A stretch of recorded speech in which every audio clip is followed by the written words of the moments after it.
Hi hello வணக்கம் மக்களே. இன்றைக்கி சூப்பர்பான ஒரு சிக்கன் கிரேவி செஞ்சு பார்க்கலாமா. சிக்கனை நல்லா கழுவிட்டு அடுத்து அதுக்கு அரைச்சி ஊற்ற தேங்காயும் ரெடி பண்ணிக்கிட்டேன்.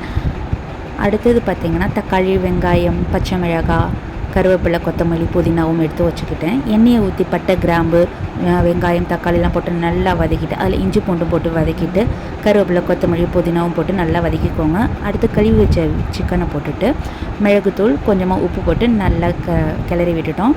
மல்லித்தூள், மிளகாத்தூள், நான்வெஜ் மசாலா போட்டிருக்கேன். இது ஒரு ஹோம்மேட் ப்ராடக்ட், ஸ்ரீலக்ஷ்மி அவங்கக்கிட்ட இருந்து வாங்கினேன். ரொம்ப சூப்பராக இருக்குது. இதில் எந்த ஒரு கலரும் அப்புறம் ப்ரிசர்வேட்டிவ் எதுவுமே பண்ணலை. இது பாருங்கள்.